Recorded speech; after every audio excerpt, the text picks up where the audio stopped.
Alhamdulillah, alhamdulillahilladzi arsala rasulahu bil huda wa dinil haq liyutirahu 'ala dini kullih wa kafa billahi syahida. Asyhadu an la ilaha illallah wa asyhadu anna Muhammadan abduhu wa rasuluhu la nabiyya ba'da. Allahumma salli ala Muhammad wa ala alihi wa sahbihi wa man tabi'ahum bi ihsanin ila yaumiddin, amma ba'du. Kita bersyukur kepada Allah atas segala nikmat yang diberikan oleh Allah kepada kita semua, terutama sampai pada pagi hari ini kita masih diberikan kekuatan iman dan Islam. Kita masih diberikan kesehatan serta kesempatan, sehingga kita masih diberikan untuk bisa melakukan kewajiban kita berthalabul ilmi.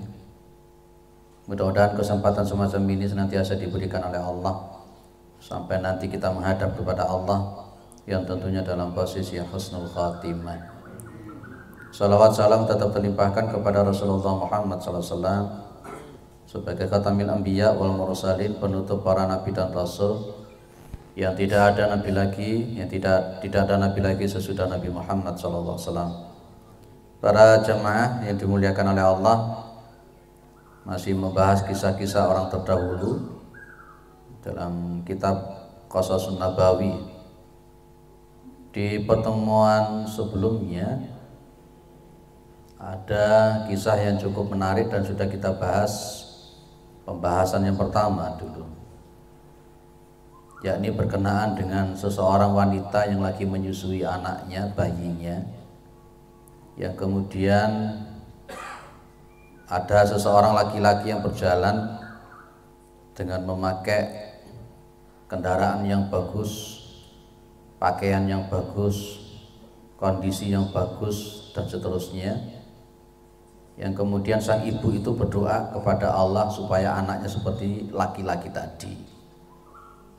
Secara spontan kemudian anak yang disusui tadi malah justru meminta supaya dia jangan dijadikan seperti laki-laki tersebut.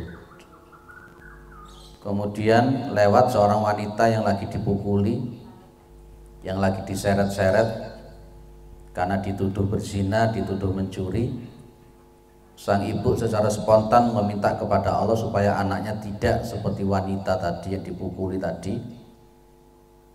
Dan secara spontan juga sang bayi malah berdoa kepingin seperti jadi wanita yang dipukuli tadi. Akhirnya dalam keterangan hadis yang ada, Rasulullah menerangkan bahwa laki-laki yang datang, yang lewat pertama itu adalah laki-laki yang rusak, laki-laki yang angkuh, laki-laki yang sombong, laki-laki yang diktator.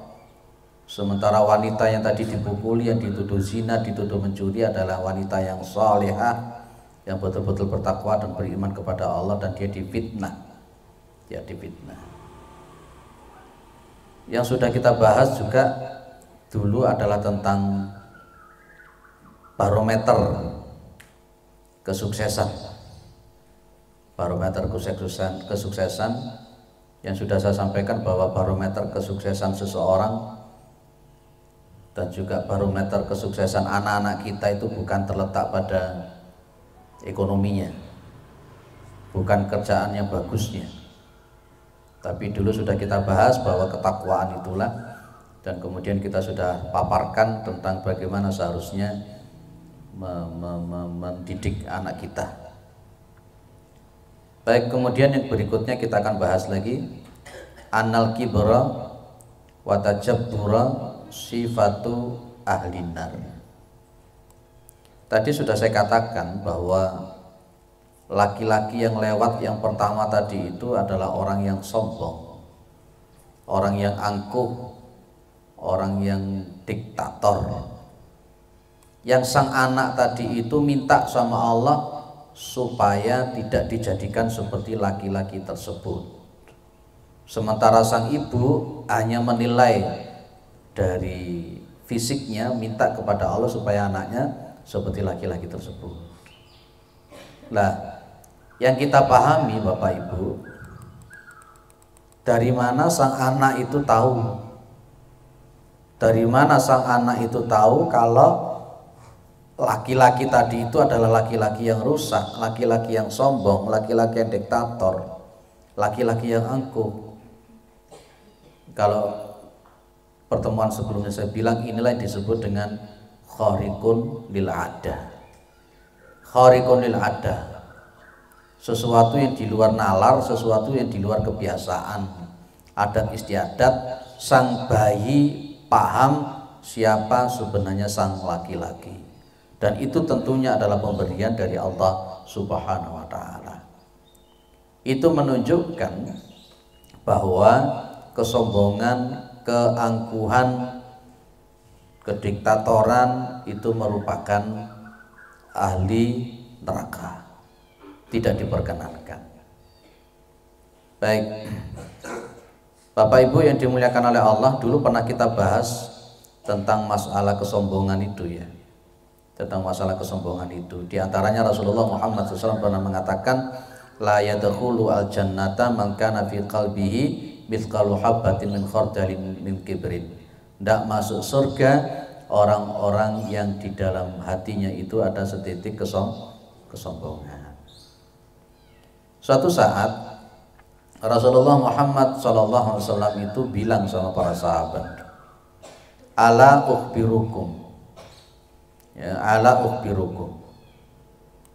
Yang di sini ala ukhbirukum, mau tidak kalian itu aku beritahu, beri kabar tentang ahli surga, tentang ahli surga. Para sahabat mengatakan qalu bala, ya Rasulullah mau.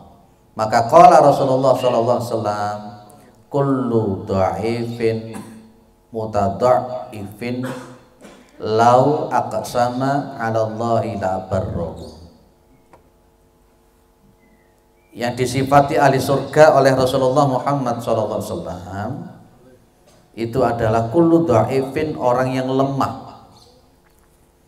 mutadha'ifin, yang dilemahkan. Maksudnya apa? Orang yang dianggap remeh, orang yang dianggap rendah, orang yang direndahkan, dibuli, dilecehkan. Tapi lau aqsama 'ala Allahi la barrahu.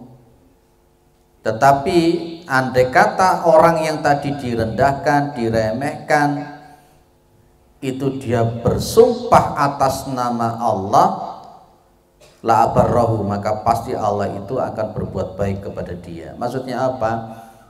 Kata Imam An-Nawawi rahimahullah, yang dimaksud dengan lau aqsama 'ala Allahi la barrahu itu apabila dia mengucapkan sesuatu meminta kepada Allah, maka apapun itu yang diminta akan dituruti oleh Allah Subhanahu wa Ta'ala. Ini ahli surga, inilah kekasih-kekasih Allah Subhanahu wa Ta'ala. Ada orang-orang itu yang dianggap remeh, ada orang-orang itu yang direndahkan, ya, tidak dianggap, tapi ternyata dia itu adalah hamba Allah yang dekat sama Allah Subhanahu wa Ta'ala. Maka dari itu kita memang tidak boleh meremehkan orang, tidak boleh. Tidak boleh meremehkan orang. Dan seringkali kekasih-kekasihnya Allah itu, ya, kekasih-kekasihnya Allah itu, kalau dalam bahasa kita itu tidak dayani fisiknya itu. Apa enggak dayani Pak? Ya orang tidak dayani ke bahasa Jawa ya Pak ya. Koyai kok gak dayani ternyata, nah itu. Diremehkan, direndahkan, tapi sebenarnya dia adalah kekasihnya Allah. Ngomong sak ngomong dikabulkan oleh Allah Subhanahu wa Ta'ala. Ini ada ahli surga yang model begini. Dan kalau ahli neraka siapa? Tsumma qala ala ukhbirukum bi ahli nar. Mau ndak kalian aku beritahu, kata Rasulullah, tentang ahli neraka, Orang yang ahli neraka itu siapa? Mereka menjawab qalu bala. Mereka menjawab iya, mau. Maka orang yang ahli neraka itu ini Pak, 3. Kullu utulin jawadin mustakbirin. Ini ahli neraka 3 ini. Kalau jenengan ada sifat yang 3 ini, hati-hati. Kullu utulin,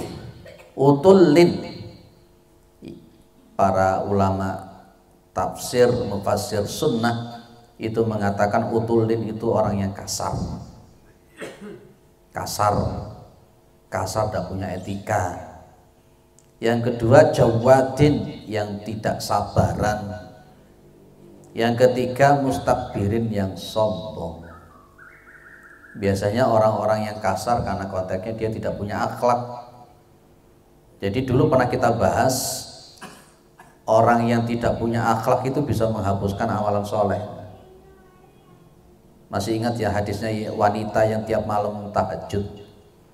Masih ingat hadisnya wanita yang tiap siang hari puasa sunnah, tapi dia justru tidak punya akhlak kan? Dia suka menyakiti tetangganya, dia suka mendolimi tetangganya, dan dia kata Rasulullah masuk dalam neraka. Sifatnya ahli neraka itu ini 3 ini diantaranya. Utulin, jawadin, mustakbirin. Mustakbirin itu apa? Mustakbirin itu batarul haqqi wa ghamtun nas. Orang yang suka menolak kebenaran dan dia itu suka meremehkan orang. Lah ini ada hubungannya dengan kalimat yang di atas, kullu dhaifin mutadhaifin. Orang yang lemah, yang dia dianggap lemah, orang dianggap rendah dan diacuhkan, tidak dianggap apa-apa. Itu ya, maka konteksnya kemudian para jamaah yang dimuliakan oleh Allah, jangan sekali-kali menjadi orang yang sombong, yang suka meremehkan orang, yang suka merendahkan orang, dan suka menolak kebenaran. Kita lanjutkan nomor 3.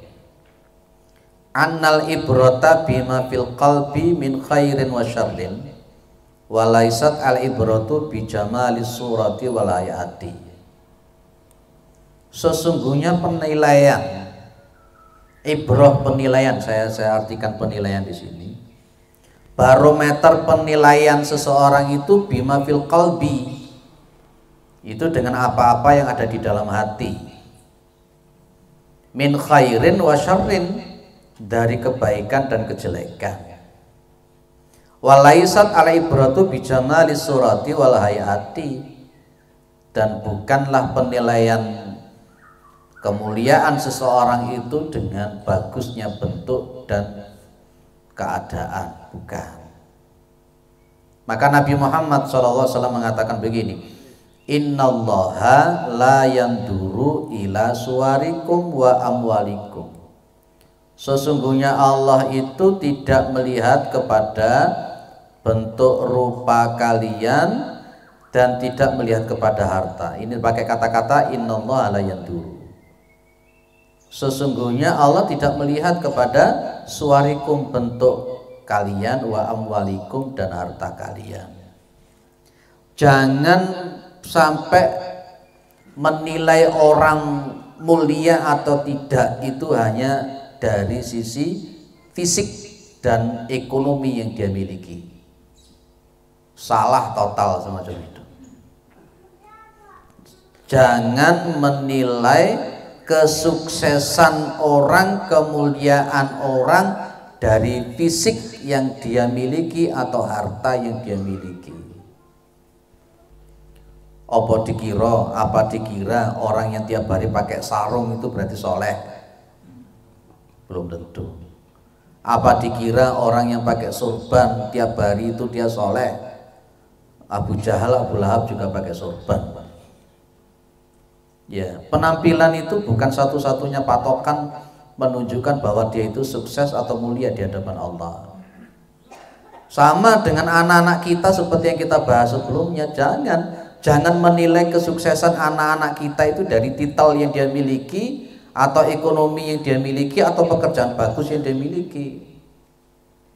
Punya anak duitnya akeh tapi tidak soleh kayak apa? punya anak soleh, titelnya serenteng sepanjang seperti itu, tapi tidak punya akhlak, tidak punya akidah yang benar, buat apa?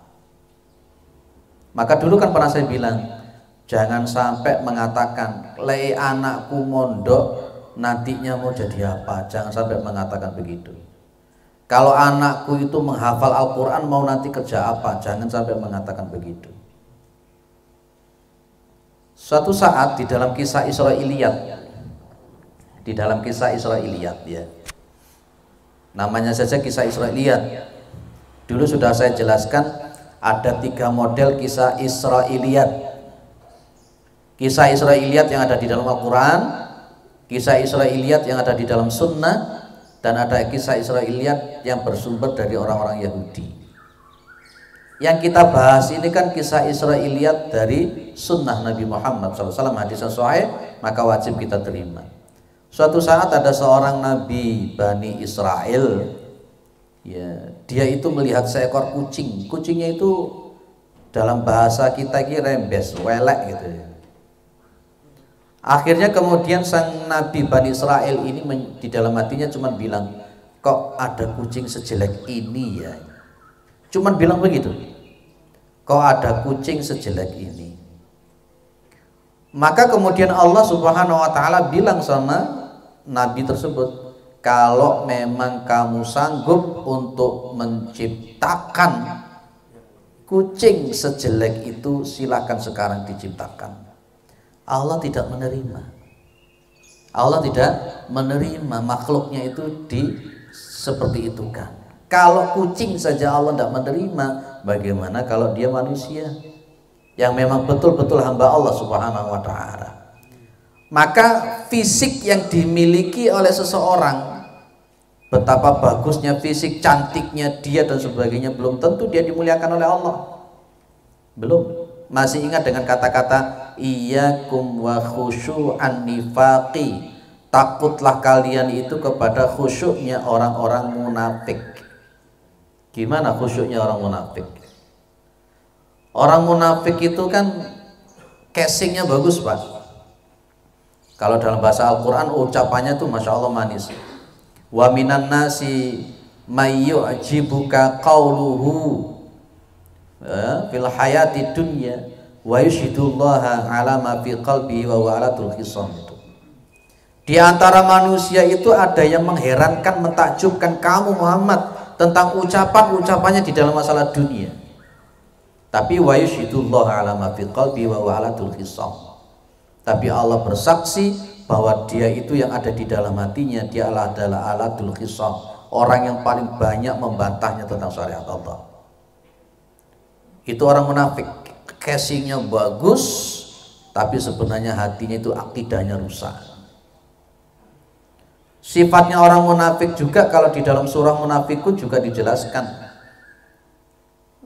Wa idza ra'aitahum tu'jibuka ajsamuhum wa iyaqulu tasma' liqaulihim ka'annahum khusubun musannada. Weh, casingnya orang-orang munafik itu seperti itu. Dan itu bukan jadi patokan, sekali lagi. Jangan sekali-kali menilai orang itu hanya dari sisi fisiknya. Jangan sekali-kali. Ya, jangan sekali-kali. Kemudian wa amwalikum, dan Allah itu tidak melihat kepada harta kalian. Jangan sekali-kali menilai kemuliaan orang itu dari hartanya juga. Gowo pajero dong-donge utang atau tek juragane, atau mungkin yang lain seperti itu. Udah jangan. Masalah ekonomi, masalah apa itu bukan barometer. Tetapi apa kata Rasulullah? Walakin yanduru ila qulubikum wa a'malikum. Tetapi Allah itu melihat kepada hati kalian dan amal kalian. Inilah barometer kemuliaan. Bagaimana hati seseorang itu dan ditunjukkan dengan amalnya dia dalam kehidupan sehari-hari, yaitu barometer kemuliaan dan kesuksesan itu. Poin penting di sini pertama adalah kulub. Kulub itu hati, Pak. Jangan seperti buah kedondong. Buah kedondong itu jobone halus tapi jerone ngeruwel-ngeruwel. Orang casingnya bagus tapi hatinya seperti iblis diwakeh. Kedondong, tahu buah kedondong toh? Nah itu. Jangan seperti itu. Allah itu yang dilihat lebih dulu itu adalah hatinya dulu. Maka Nabi Muhammad SAW 13 tahun yang dilakukan oleh Rasulullah Muhammad SAW yang ditata itu masalah hatinya, yakni masalah akidahnya. Didik anak itu dahulukan hati akidahnya dulu. Surat Luqman itu yang diberitahu apanya? Wa id qala Luqmanu libnihi wa huwa ya'iduhu ya bunayya la tusyrik billah inna syirka la dzulmun adzim. Akidahnya dulu. Akidah itu letaknya di hati, Pak. Tata, pleter, didik, bersihkan hati dari anak-anak kita dulu. Kalau berkenaan dengan masalah anak-anak, diri kita ini yang kita tata hati kita dulu. Maka nanti ada istilah takhalli, tahalli, kemudian ada tajalli. Takhalli itu menghilangkan, membersihkan hati kita itu dari hal-hal yang tidak benar, akidah yang tidak benar, akhlak yang tidak benar, bersihkan dulu. Baru kemudian ada tahalli. Tahalli itu menghiasi hati ini dengan akidah yang benar, menghiasi dengan akhlak yang benar. Ini ada hubungannya dengan tugasnya Rasulullah Muhammad SAW sebagai seorang nabi. Walladzi ba'atha fil ummiyina rasulam minhum yatlu alaihim ayatihim wa yuzakkihim wa yu'allimuhumul kitaba wal hikmah. Ada 3 dengan tugasnya Nabi. Nabi Muhammad itu tugasnya adalah yatlu alaihim ayati, membacakan ayat-ayatnya Allah. Ini namanya sistem tilawah. Mengajar umat, mengajar anak-anak, mengajar diri kita itu awali dengan sistem tilawah. Perbanyak membaca, baca Al-Quranul Karim. Meskipun tilawah lafziyah dulu yang dilakukan, tidak apa-apa. Anak-anak kita, diri kita, keluarga kita biasakan setiap hari membaca ayat Al-Quran. Baru kemudian yang kedua, wa yuzakihim, yang dilakukan oleh Rasulullah, tazkiyah, membersihkan hati. Dan itu sebenarnya konteksnya tilawah lafziyah tadi itu adalah menyokong untuk poin yang nomor 2. Menyokong poin nomor 2. Baru kemudian tilawah hukmiyah yang kita sebut dengan wa yu'allimuhumul kitaba wal hikmah. Para jamaah yang dimuliakan oleh Allah. Jadi penilaian Allah, al-ibrah dari Allah Subhanahu wa taala itu adalah di dalam hati. Perbuatan itu yang menjadi barometer yang dinilai oleh Allah. Saya ulang, jangan sekali-kali menilai kemuliaan orang itu dari fisiknya saja, dan jangan menilai kemuliaan orang hanya dari ekonomi yang dimiliki saja. Duitnya akeh tapi lek korupsi kaya apa? Duitnya rakyat dipangani kabeh. Baik, kita lanjut yang nomor 4. Setelah itu kita masuk kisah yang berikutnya. La tahtakir fakiran li fakrihi. Jangan sekali-kali merendahkan orang yang fakir, orang yang miskin, orang yang melarat, li fakrihi, karena kemiskinannya dia. Jangan sekali-kali merendahkan orang yang miskin karena kemiskinannya, orang yang melarat karena kemelaratannya. Ibu, bapak, orang yang melarat itu mulia atau tidak mulia? Jenengan tidak akan bisa menjawab kalau tidak ada syawahid yang mengikuti. Bisa jadi orang yang melarat itu rendah di hadapan Allah, bisa jadi orang yang melarat itu mulia di hadapan Allah. Karena konteksnya tadi patokannya apa? Hati dan amal soleh. Tapi pas ketika jenengan jadi orang yang dilebihkan di dalam masalah harta, jangan sekali-kali meremehkan orang-orang yang miskin. Mungkin orang miskin tersebut dia tidak mampu untuk melakukan seperti yang jenengan lakukan, tapi dia punya kemuliaan di sisi Allah Subhanahu wa taala. Seperti Uwais Al-Qarni itu mulianya di hadapan Allah luar biasa, melarat. Jadi kalau di dalam kitab Qashasun Nabawi yang dulu kita bahas, Uwais Al-Qarni itu kalau memakai baju yang bagus sedikit sudah dicurigai sudah. Karena dianggap nyolong, dianggap mencuri, saking melaratnya. Tapi Masya Allah, Rasulullah Muhammad SAW menyuruh Ali bin Abi Thalib, Umar bin Khattab, para sahabat yang lain untuk mencari Uwais Al-Qarni, untuk supaya minta doa kepada Uwais Al-Qarni. Itu. Jadi jangan merendahkan orang yang miskin karena kemiskinannya. Au dha'ifan li dha'fihi, atau orang yang lemah karena kelemahannya. Maksudnya apa? Jangan merendahkan orang yang punya kekurangan karena kekurangan yang dia miliki. Banyak kekurangan-kekurangan. Yang hafal Al-Quran, jangan merendahkan orang yang gak hafal Al-Quran. Orang yang pintar agama, jangan merendahkan orang yang jahil dalam masalah agama. Karena memang konteksnya setiap orang itu pasti punya kelebihan dan kekurangan. Kalau melihat orang itu, lihatlah kelebihan-kelebihannya. Jangan suka melihat kekurangan-kekurangannya. Kalau melihat ada orang itu punya kekurangan, jenengan harus mengatakan, saya pun juga punya kekurangan. Gitu loh. Kalau jenengan mengatakan saya punya kelebihan, jenengan harus mengatakan mereka pun juga punya kelebihan. Dan biasanya kalau kita itu merasa bahwa kita itu punya kelebihan dan melihat orang itu kurang, pasti merendahkan. Akhirnya mengikuti sifatnya iblis yang suka merendahkan orang.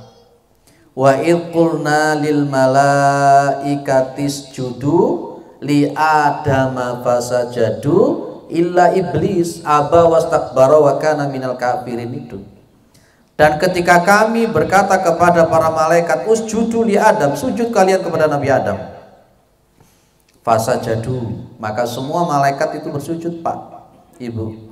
Illa iblis, kecuali iblis, aba wastakbara wa kana minal kafirin. Iblis itu menolak, membangkang untuk bersujud kepada Nabi Adam. Jawabannya apa? Ana khairum minhu khalaqtani min narin wa khalaqtahu min tin. Saya itu lebih baik daripada Adam. Engkau ciptakan aku dari api, sementara engkau ciptakan Adam dari tanah. Tidak boleh kita merendahkan orang yang miskin. Tidak boleh kita merendahkan orang yang punya kekurangan-kekurangan. Dan itu namanya ghamtun nas. Nabi bilang apa? Ruba as'asa madfu'in lil abwabi.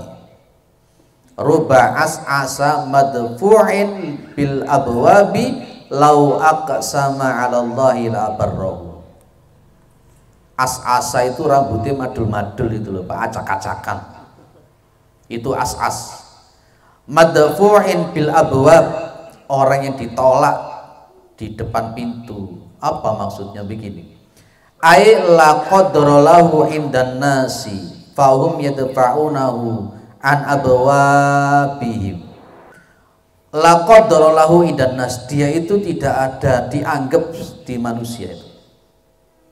Di masyarakat itu dia tidak dianggap, Pak, diremehkan, direndahkan. Fahum yadfa'unahu an abwabihim, mereka akan mengusir orang itu dari rumah-rumah, dari pintu-pintu mereka, sudah dianggap belas. Wa yatrudunahu anhum ihtiqaran lahu, diusir karena merendahkan dia. Tapi lau aqsama 'ala Allahi la barrahu, tadi sudah saya katakan, kalau dia bersumpah atas nama Allah, apapun yang diminta, apapun yang diucapkan langsung dikabulkan oleh Allah Subhanahu wa taala. Ini loh kata Nabi Muhammad SAW. Jangan suka meremehkan orang, karena belum tentu orang yang jenengan remehkan itu adalah orang yang rendah. Ayat-ayat Al-Quran sudah mengatakan, ya ayyuhalladzina amanu la yaskhar qaumun min qaumin asa ayyakunu khairam minhum wala nisa'um min nisa'in asa ayyakunna khairam minhun wala talmizu anfusakum wala tanabasu bil alqab. Jadi wahai orang-orang yang beriman, janganlah suatu kaum itu menghina, mengolok-olok, merendahkan kaum yang lain, karena barangkali kaum yang dihina, yang diolok-olok itu lebih baik daripada kaum yang menghina. Dan jangan wanita-wanita itu menghina, mengolok-olok wanita-wanita yang lain, karena barangkali wanita-wanita yang dihina itu lebih baik daripada wanita yang menghina. Wala talmizu anfusakum, jangan mencela sesama kalian. Ada istilah humaza, ada istilah lumaza. Dulu pernah saya sampaikan, apa bedanya? Ada wailul likulli humazatil lumaza. Apa bedanya humaza sama lumaza? Kalau humaza itu berarti menghina orang dengan perbuatan. Jenengan itu sebenarnya normal, nggak pincang. Kemudian jenengan ingin menghina orang teman jenengan yang pincang, di depan dia jenengan itu berjalan seolah-olah jenengan pincang. Itu namanya humaza. Ya. Dulu di TV itu sempat memparodikan Pak Gus Dur ya, pada waktu itu ya. Wakilnya protesnya luar biasa. Itu humaza itu. Secara nggak langsung kan menghina beliau. Kalau lumaza itu wala talmizu anfusakum, itu berarti menghina dengan mulut. Semakin banyak orang menghina orang, yaitulah hatinya itu. Dia wailun likulli humazatil lumazah. Jadi kesimpulan daripada kisah ini, sekali lagi jangan melihat barometer kesuksesan seseorang itu hanya semata-mata dari fisik dan harta yang dia miliki. Ayo kita bersifat tawadu, rendah hati, jangan suka merendahkan orang, jangan suka meremehkan orang. Demikian anak-anak kita pun, barometer kesuksesan mereka adalah ketakwaan mereka, perilaku mereka, akhlak mereka. Itulah barometer kesuksesan mereka itu. Ekonomi itu nomor sekian. Lebih baik kalau memang Allah mengizinkan, ya hartanya banyak, akhlak imannya juga bagus, dua-duanya dapat. Makanya dulu pernah saya sampaikan bahwa manusia itu dibagi 4. Masih ingat Pak, manusia itu dibagi 4 tentang masalah ilmu dan agama, harta. Poin yang pertama, ada orang itu yarzuquhu ilman walam yarzuqhu malan. Itu poin pertama kan, masih ingat ini? Ada orang itu yang oleh Allah dia dikasih ilmu agama. Ya, dia ilmunya agamanya kuat, dia beriman kepada Allah, mengamalkan agama, tapi walam yarzuqhu malan, tapi dia tidak punya harta. Ini masih mending Pak. Dia nggak punya uang, nggak punya harta, tapi ilmu agamanya kuat, imannya kuat, itu masih mending. Ada orang yang kedua, rajulun lam yarzuqhu ilman wa yarzuqhu malan. Orang yang kedua ini sebaliknya. Ada orang itu dia itu tidak punya ilmu agama sama sekali, tidak ngerti agama sama sekali, tidak beriman kepada Allah. Terus pokoknya mursal, tapi uangnya banyak. Orang yang kedua ini kata Nabi lebih banyak menyimpangnya. Orang yang ketiga ini yang perlu kita dapat, yarzuquhu ilman wa malan. Sekaligus orang ini oleh Allah diberikan ilmu agama, ngerti agama, praktek agama, imannya kuat, sekaligus dia punya harta yang banyak. Ini nomor 3 Pak. Sholatnya tekun, ngajinya tekun, duitnya akeh. Pinter agama, praktek agama, ibadah kuat, dia punya kekayaan ekonomi yang kuat. Itu nomor 3. Kata Nabi kalau bisa jadi nomor 3. Kalau tidak bisa jadi nomor 3, setidak-tidaknya jadi orang pertama. Anak-anak kita juga begitu. Kalau memang idealnya nomor 3, anak-anak kita itu bisa, mudah-mudahan. Kalau nggak bisa, nomor pertama saja. Dan yang paling parah itu yang nomor 4. Rajulun lam yarzuqhu ilman wa lam yarzuqhu malan. Ada orang itu agama yo ora ngerti, ibadah yo ora, tapi yo ora duit. Apane sing dipilih? Agama yo ndak, iman yo ndak, ekonomi juga nggak punya. Apa yang dipilih? Kalau jenengan cari mantu, carilah yang ilmu agamanya bagus, ekonominya bagus. Tapi kalau memang ekonominya nggak bagus, cari mantu yang punya agamanya kuat, hafal Al-Quran, akhlaknya bagus. Nanti masalah harta bisa dicari bareng-bareng. Clear ya? Baik. Ada yang didiskusikan sebelum kita masuk kisah yang berikutnya. Kisah yang cukup menarik dari Nabi Musa alaihissalam. Tetap masuk di kisah-kisah orang terdahulu, di kisah Israiliyat. Ada yang didiskusikan? Atau menambahkan? Nek ono berarti paham 100%. Dan insya Allah bisa diamalkan. Wis pokoknya ojo sumbung-sumbung, ojo kemelinti, ojo sok-sokan. Karena setiap orang pasti punya kelebihan dan punya kekurangan. Baik, kalau tidak ada saya lanjut ke kisah berikutnya. Ini Nabi Musa itu ngomong sama batu. Ya, kok bisa ngomong karo batu? Lah karena memang batunya batu yang pada masa itu nggawa kelambine Nabi Musa. Iki tenanan tong ini gitu. Nanti jenengan akan heran dengan kisah ini. Inilah kisah Israiliyat, tapi kisah Israiliyat yang ada pada riwayat Imam Al-Bukhari. Jadi begini Pak, kisahnya itu begini dari Abu Hurairah. Bani Israel itu kalau mereka mandi sukanya itu telanjang. Mohon maaf ini telanjang bulat. Sukanya mandinya bareng-bareng. Sehingga masing-masing itu yang duru ba'duhum ila sawati ba'din. Sehingga orang Bani Israel A, B, C dan E bisa melihat auratnya orang lain. Orang lain. Lah Nabi Musa itu tidak mau seperti itu. Wa kana Musa alaihi salam yaghtasilu wahdahu. Nabi Musa itu kalau mandi itu wahdahu sendirian, menyendiri Pak, menyendiri, gak gelem Pak. Karena Nabi Musa itu sebagai seorang nabi juga sebagai seorang manusia, dia punya rasa malu. Dan memang Rasulullah Muhammad SAW itu memberikan kabar kepada kita haram hukumnya melihat aurat orang lain meskipun dia itu sesama jenis.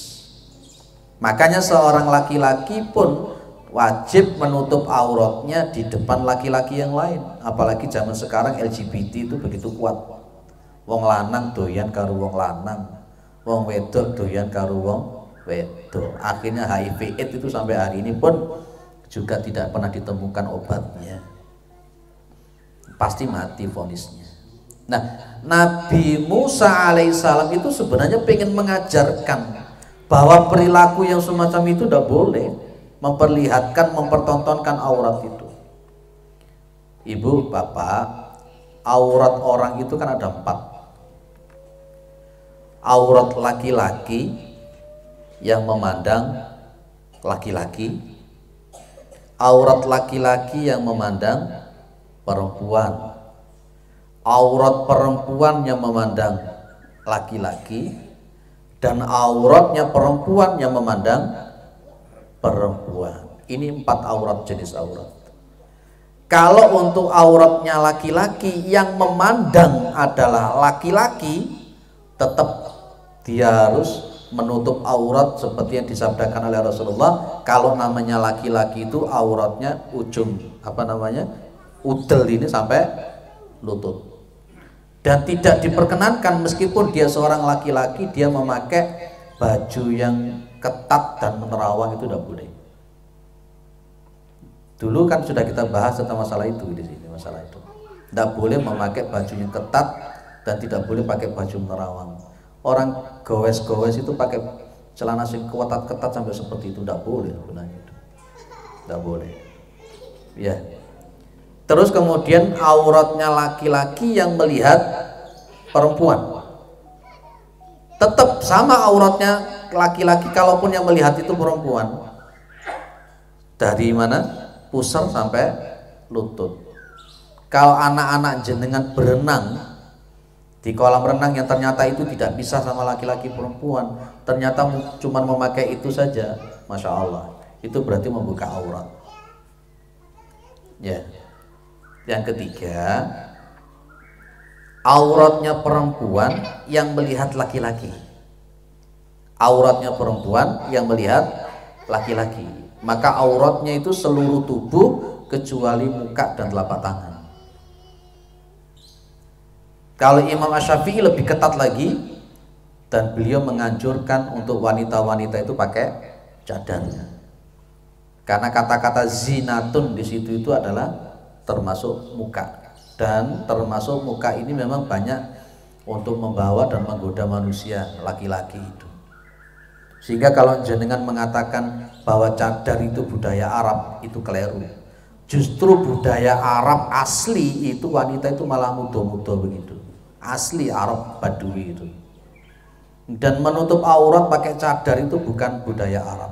Keliru orang-orang liberal itu yang membelok-belokkan sejarah itu. Itu. Pak, kalau untuk perempuan yang melihat perempuan auratnya di mana? Sampai hari ini saya tetap meyakini ya pendapat yang menyebut meskipun yang melihat itu adalah perempuan selama dia memang bukan mahramnya juga, auratnya seperti yang memandang adalah seorang laki-laki. Apalagi dengan akhir zaman semacam ini, wong wedok doyan karo wong wedok. Ada itu seorang cewek temennya teman saya itu, Masya Allah, itu muber teman saya yang sesama cewek itu. Ya, karena ingin menikah dengan cewek itu tersebut, wedok jaluk menikah dengan wedok. Lah ini, itu maka konteksnya di sini. Nabi Musa itu wakana Musa alaihissalam yang tasilu wahdahu.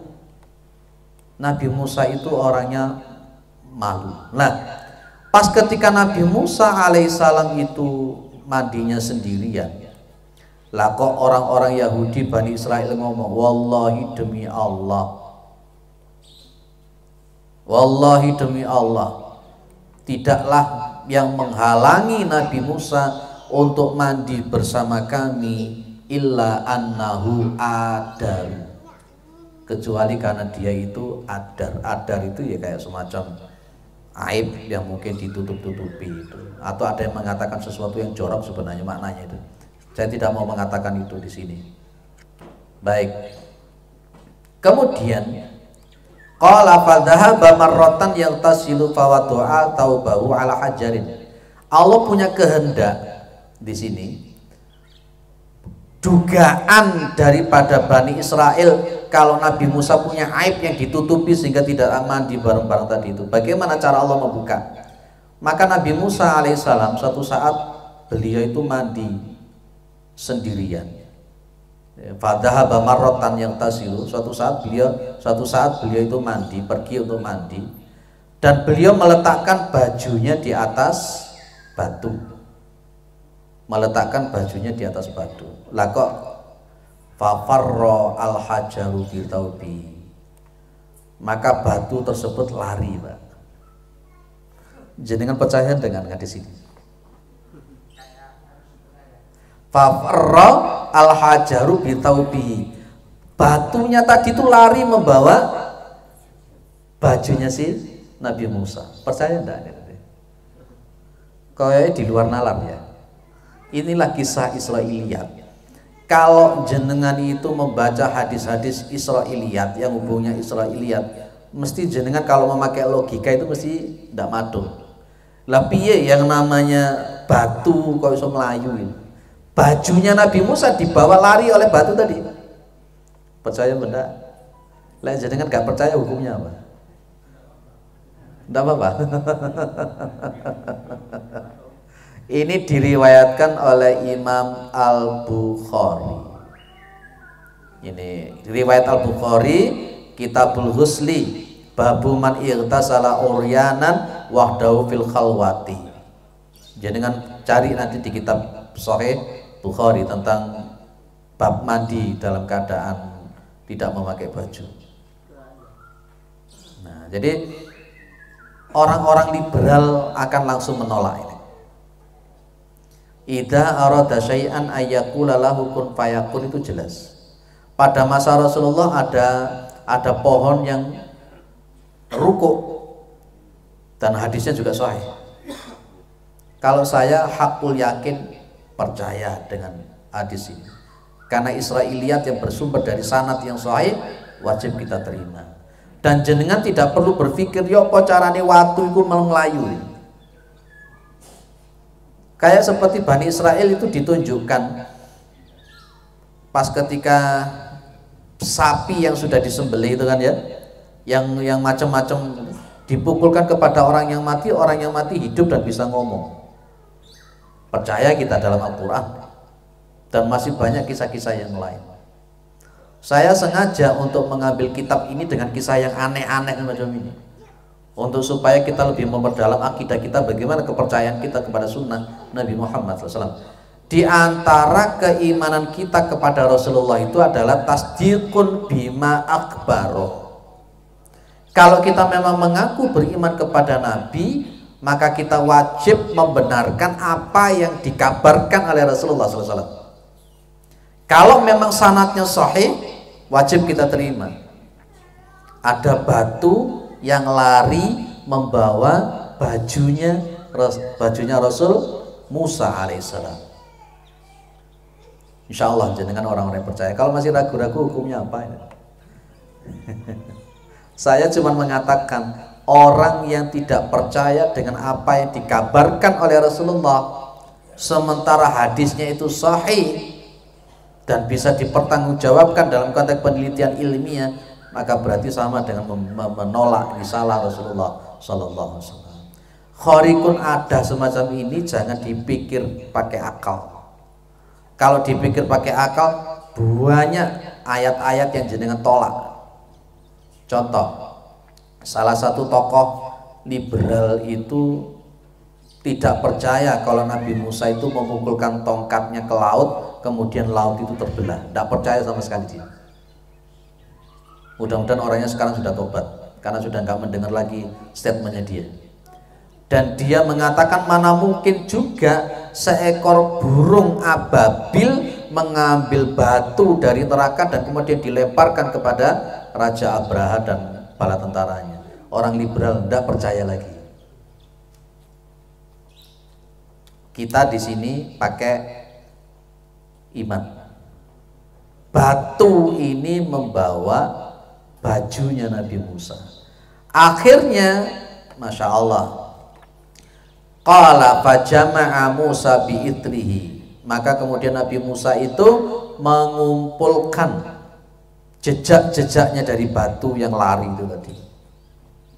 Ini hampir mirip dengan kisahnya di surat Al-Kahfi. Kan pas ketika Nabi Musa mencari Nabi Khidir alaihissalam, ya dah, itu kan membawa ikan yang sudah dimasak, yang sudah matang, sama Yusha bin Nun. Lah kok di tengah jalan kemudian ikan yang seharusnya dibuat sarapan tadi nggak enak. Kata Yusha bin Nun, tadi itu ikan yang sudah dimasak, yang sudah matang tadi ojo lepas ke pasir kemudian jalan menuju laut. Buka lagi surat Al-Kahfi, dan itu tanda kalau nanti akan ketemu dengan Nabi Khidir alaihissalam. Iwa'il habis mati toh Pak, ikannya kan sudah dimasak toh, tapi ikannya itu hidup lagi dan berjalan menuju laut yang disebut dengan Majma'al Bahraini, dua pertemuan laut itu ketemu dengan Nabi Khidir. Nah kalau yang di surat Al-Kahfi itu ikan yang sudah mati jalan, kalau yang di sini yang jalan adalah batu. Luar biasa. Inilah mujizat. Inilah mujizat. Nah,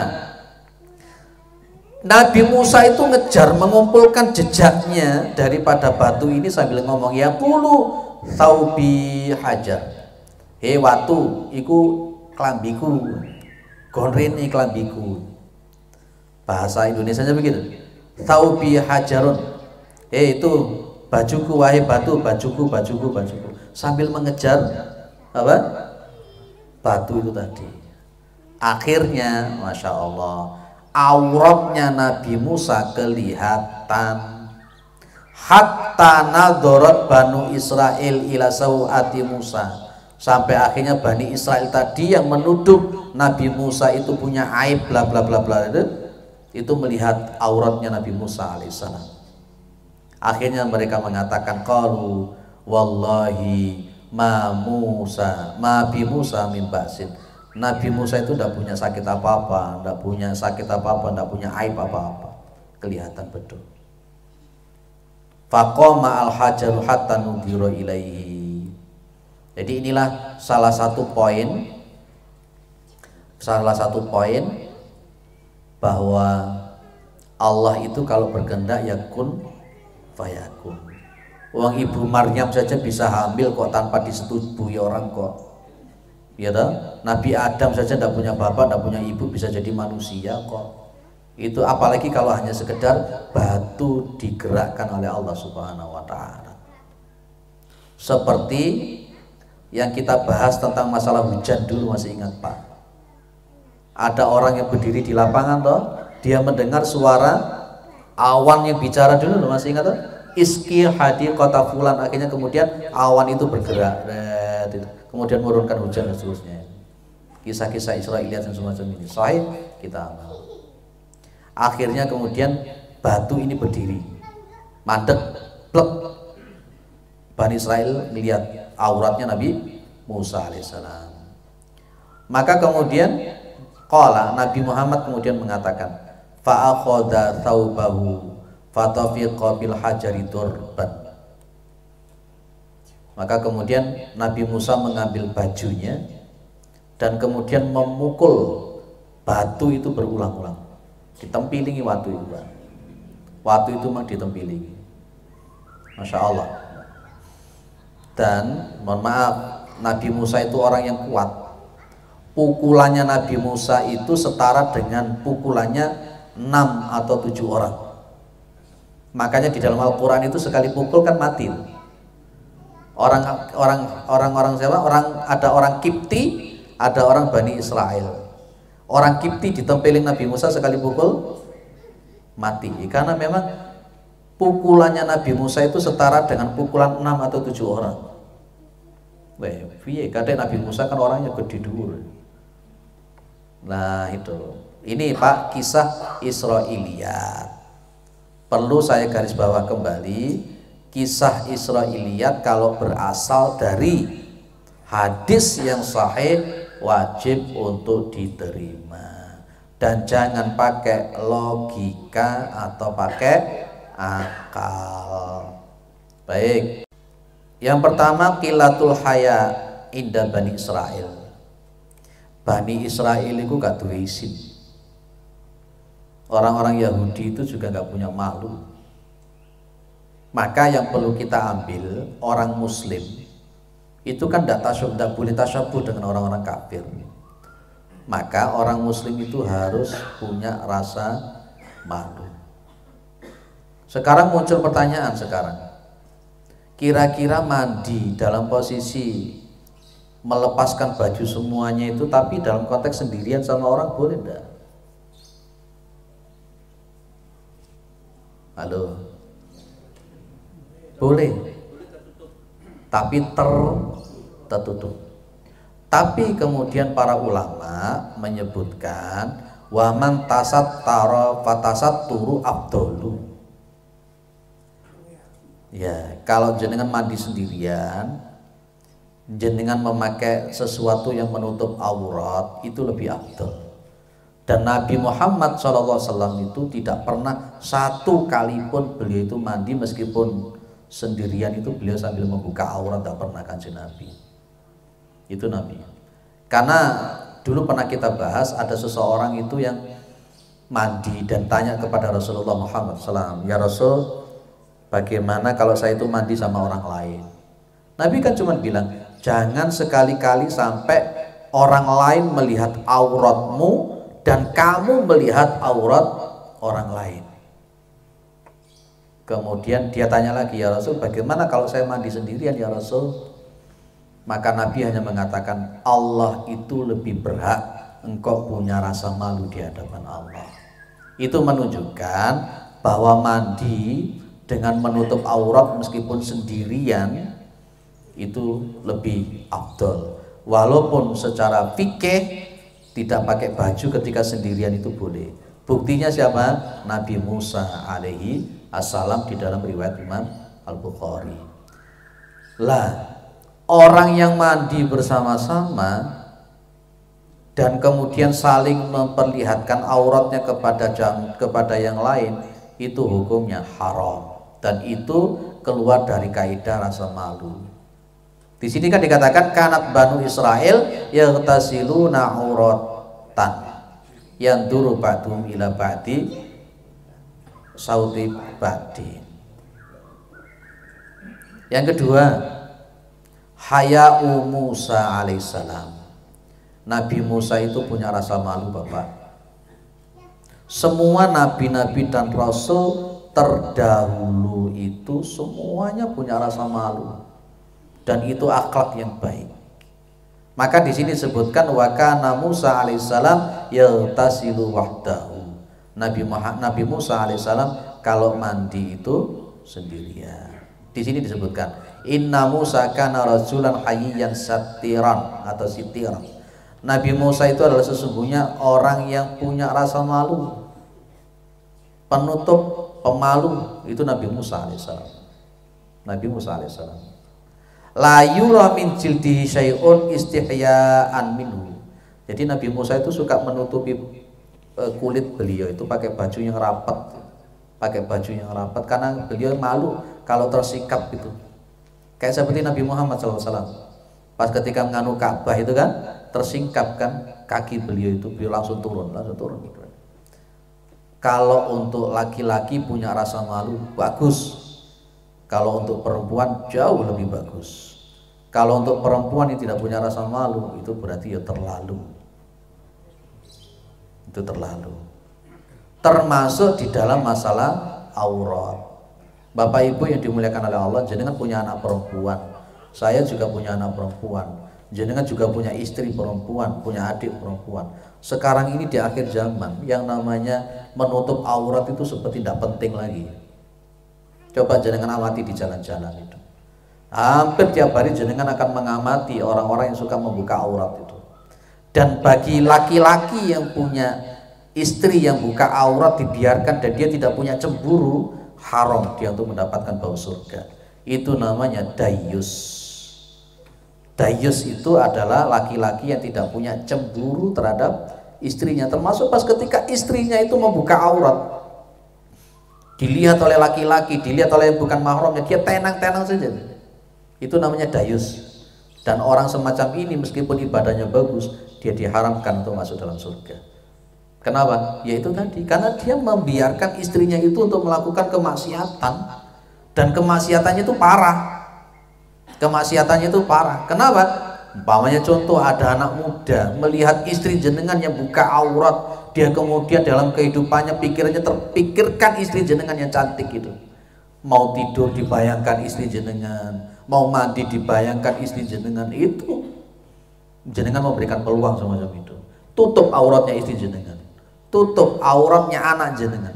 Seringkali kita melihat anak-anak yang sudah pakai celana sing pendek-pendek, pakai sepeda begitu, masya Allah. Ibunya gimana, bapaknya gimana, kakaknya gimana, adiknya gimana. Itu namanya tabarrujal jahiliyah. Bersyukurlah jenengan punya istri, punya anak, punya adik, punya kakak yang dia kalau keluar menutup aurat.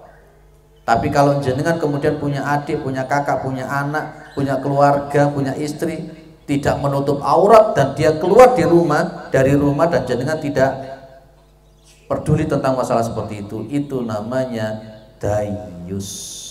Dayus itu orang yang tidak punya cemburu dan dia itu diharamkan oleh Allah untuk masuk dalam surga. Ayo kita tutup aurat ya ibu-ibu. Saya harap, saya minta sesuai dengan syariat untuk memakai jilbab yang syar'i. baju yang syar'i. Minta saja sama suaminya, ya beb, mintakan jilbab yang syar'i beb, gitu ya. Kan jenengan kalau manggil istri kan beb ya, beb ya, ya beb. Mama. Jangan manggil mama, jangan manggil mama. Oh. Saya kira cukup ya, cukup. Atau mungkin ada yang disampaikan dulu, monggo.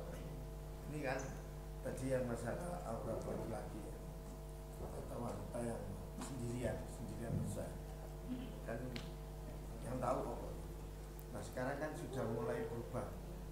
Jadi ketika kita mandi sendiri, asal di kamar mandi kan sekarang ada pintunya kan tertutup. Apa itu sudah mulai bergeser dari ayat itu atau tidak? Kalau dia itu sendirian tertutup, secara fikih boleh, secara etika yang afdol itu tetap menutup. Makanya orang Jawa-Jawa dulu itu kalau mandi mesti pakai basahan itu. Seharusnya memang begitu, karena Nabi bilang Allah yang lebih berhak engkau malu kepada Allah Subhanahu Wa Taala. Tapi secara fikih ya oleh gitu loh Pak, karena Nabi Musa sendiri melakukan itu.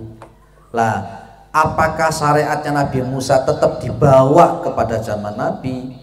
Jawabannya para ulama, kalau Nabi menceritakan itu di dalam hadis-hadisnya, maka syar'u man qablana semacam ini berarti menjadi syariat, gitu loh Pak. Tapi Rasulullah juga memberikan jalan tengah antara fikih sama adab, itu berbeda. Kalau kita ibadah sama fikih saja, saya contohkan paling gampang. Jenengan sholat di masjid ini cuman memakai celana pendek sebatas lutut, kemudian udelnya ditutup, secara fikih boleh enggak? Boleh, tapi bukan adab itu. Itu namanya bukan irfani, namanya baru fikih. Lah jenengan mandi secara fikih enggak pakai baju, fikih oke. Tapi secara etika irfaninya yang terpakai, gitu ya Pak ya. Baik, ada yang lain? Nggih.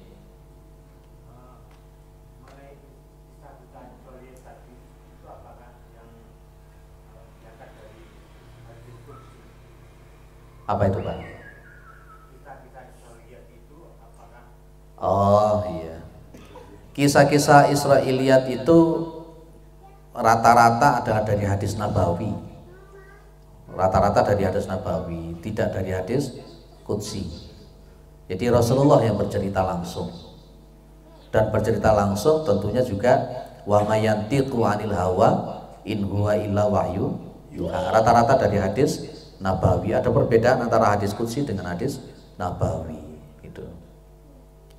Baik, saya kira cukup. Insya Allah di pertemuan berikutnya kita masih membahas Nabi Musa alaihissalam. Okay. Kalau misalnya sebagai pengajar itu untuk anak PAUD, usia anak PAUD itu kan biasanya kita mengajarkan anak-anak itu kemandirian untuk diri sendiri. Nah, biasanya kita juga ada anak-anak yang setelah ke kamar mandi kan belum bisa sendiri. Itu sebagai pengajar kan kita otomatis itu kan ya melihat ya memegang alatnya anak-anak itu gimana. Masya Allah. Pikir atau angel jawabannya ini.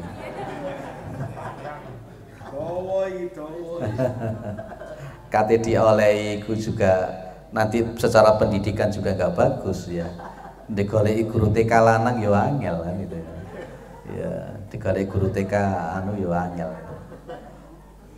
Kalau memang betul-betul tidak ada guru laki-laki dan memang betul-betul darurat dan ternyata maslahahnya pun juga bisa diambil, maka memakai kaidah ad-daruratu tubihul mahdhurat. Kalau memang betul-betul tidak bisa dihindari. Tapi biasanya bisa kok anak-anak semacam itu. Kita cuma ngasih dari apa-apa begini. Nanti lama-lama dia bisa. Itu namanya metode inquiry. Metode inquiry. Bagaimana dia itu melakukan sendiri. Ya itu. Baik, itu jawaban saya. Berarti pertemuan berikutnya masih bicara tentang Nabi Musa dan Bani Israel, tentang kisah-kisah semacam itu. Subhanakallahumma wa bihamdika asyhadu an la ilaha illa anta astaghfiruka wa atubu ilaik. Assalamualaikum warahmatullahi wabarakatuh.